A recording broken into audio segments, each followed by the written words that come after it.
پوچھا کہ میرے شوہر کی طبیعت بہت غصیلی ہے، بات بات پر غصہ ہو جاتے ہیں، گالیاں تک دیتے ہیں، ویسے ماشاءاللہ دین کی سمجھ بوجھ بھی ٹھیک ہے، میں کیا کروں کہ انہیں غصہ کنٹرول کرنے پر قائل کر سکوں؟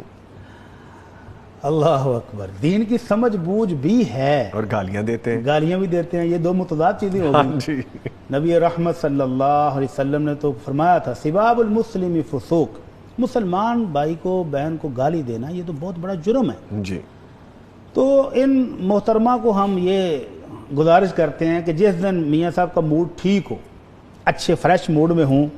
کوئی چائے کا مگہ دیں ان کو، کوئی فروٹ کاٹ کے ان کے سامنے رکھیں اور خوشگوار موڈ میں باتیں کرتے کرتے، دین کی سمجھ ہے نا، تو اللہ کے نبی کے کچھ فرمان ان کو یاد دلا دیں۔ اللہ رب العزت نے مومنوں کو حکم دیا ہے کہ گھر میں جب اس طرح کی تلخ کلامی ہو جائے، فرمایا ان تعفو وتصفحوا وتغفروا، 3 لفظ اللہ نے بولے، اگر تم معاف کر دو، اگر تم درگزر کرو، اگر تم بالکل بھول ہی جاؤ کہ اس سے کوئی غلطی ہوئی ہے، بالکل بخش دو، فإن اللہ غفور الرحیم، تو اللہ بھی بہت بخشنے والا، بہت رحم کرنے والا ہے۔ تو میاں صاحب کو یہ آیت پڑھ کر سنائیں کہ اللہ دیکھو یہ کہتا ہے، بیوی ہوں، گھر میں کچھ ہو جاتی تلخ کلامی، کوئی میرے سے کمی ہو جائے تو درگزر سے کام لینا چاہیے۔ جی ایک موقع پر نبی کریم صلی اللہ علیہ وسلم سے ایک صحابی نے پوچھا تھا اللہ کے رسول میں اپنے خادم کو کتنی بار معاف کروں؟ جی یعنی وہ غلطی کرتا ہے تو پھر غصہ آتا ہے، پھر میں اس کو مار بھی پڑتا ہوں، تو کتنی بار معاف کروں؟ تو آپ نے 3 مرتبہ تو اس کا یہ سوال سنا ہی نہیں، منہ دوسری طرف پھیر لیا، چہرہ مبارک ادھر کو کر لیا کہ نہیں یہ سوال پوچھنے کے قابل بھی نہیں، معاف کرتے رہو۔ لیکن جب اس نے تیسری بار آ کر پوچھا تو آپ نے فرمایا 70 مرتن کل یوم، ہر روز اگر 70 بار بھی غلطی کرے تو معاف کر دو۔ یہ خادم ہے جس کو 70 بار معاف کرنے کا حکم ہے، تو زوجہ محترمہ جو شریک حیات ہے، جو آپ کی خوشی اور غم کی حصے دار ہے،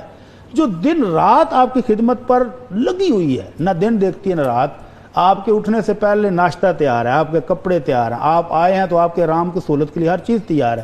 تو اس کو نہیں معاف کرنا چاہیے؟ تو میاں صاحب کو یہ حدیثیں سنانی چاہیے نا۔ اور پھر ان بہن نے کہا ہے کہ وہ ہیں بھی ماشاءاللہ دین کو سمجھنے والے، تو پھر اللہ کے نبی کا یہ فرمان بھی ان کو جب وہ خوش موڈ میں ہوں، فریش موڈ میں ہوں، سنا دیں کہ اللہ کے نبی صلی اللہ علیہ وسلم کو بتایا گیا کہ اللہ کے رسول فلاں عورت بہت نفلی روزے رکھتی ہے، بہت نفلی نمازیں پڑھتی ہے، اور صدقہ خیرات بھی بہت کرتی ہے۔ اب یہ قابل تعریف عورت تھی، لیکن مسئلہ کیا ہے کہ زبان کی کڑوی ہے،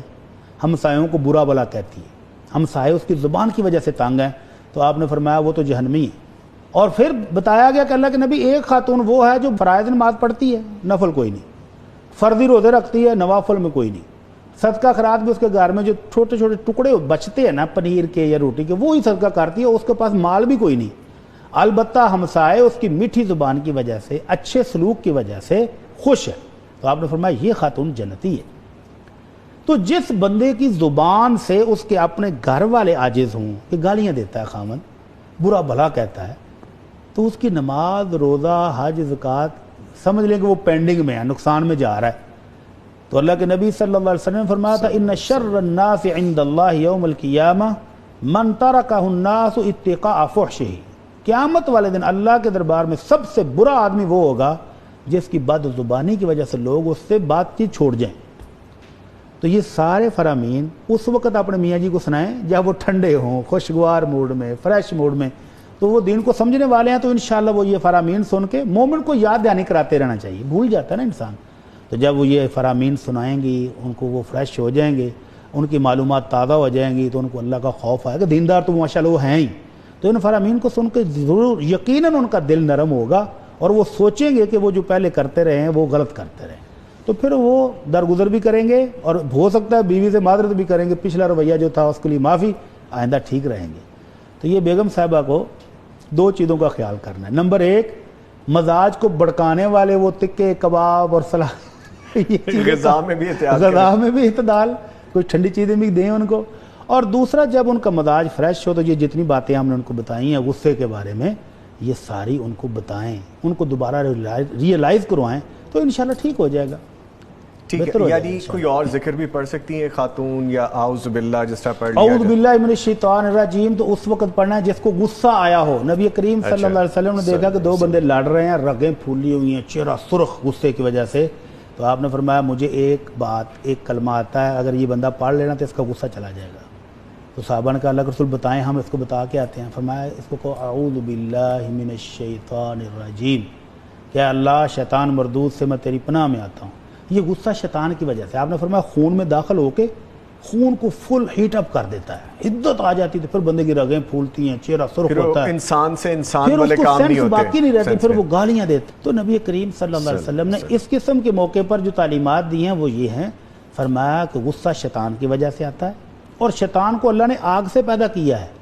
اور اس کی وجہ سے جسم بھر میں آگ لگ جاتی ہے، تو اس کو ٹھنڈا کرنے کے لیے پانی استعمال کرو، وضو کر لو، کھڑے ہو تو بیٹھ جاؤ، بیٹھے ہو تو لیٹ جاؤ، اس سے غصہ ختم ہو جائے گا۔ ٹھیک، تو جس بھائی کو آ رہا ہو اس کو پاس بیٹھے اس کو خوبصورت طریقے سے اللہ یاد کرانا چاہیے۔ میں نے مثلا مدینہ منورہ میں دیکھا، جی 5 سالوں میں، آپ امیجن کر سکتے ہیں 5 سالوں میں 2 یا 3 مرتبہ میں نے لوگوں کو لڑتے ہوئے دیکھا، 5 سالوں میں۔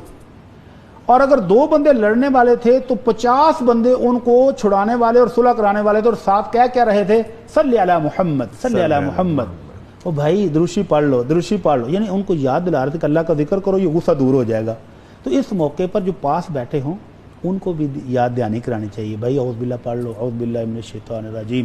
بھائی دروشی پڑھ لو، بھائی اللہ کا نام لے لو، تو اس سے انشاءاللہ غصہ ٹھنڈا ہو جائے گا۔ ٹھیک ہے جی، پلیز پلیز۔ اعوذ باللہ کا آپ نے بات کی، بعض دفعہ 2 بندے آپس میں مکالمہ کر رہے ہیں، یہ بات کر رہے ہیں نا، تو ایک بندہ جب کہتا ہے نا اعوذ باللہ من الشیطان الرجیم، تو سمجھنے والا یا سننے والا کہتا ہے کہ یہ مجھے شیطان کہہ رہا ہے، مجھے بگا رہا ہے، ایسے بھی لڑائی ہو یہ جہالت ہے، ایسے بھی ہوتا ہے، میں نے دیکھا ہے، ہوتا ہے، یعنی کہ اچھا جب بندہ وہ دوسرا کہتا ہے اعوذ باللہ من الشیطان، تو وہ بندہ سمجھتا ہے قاری صاحب اصل میں پتہ کیا ہے، جب آپ کی سینسز ہی مر گئی ہیں اتنے دور تو ہوں گے پھر تو آپ یہ کو سارا کچھ بھی منظر کہتے رہے سامنے فرق نہیں پڑے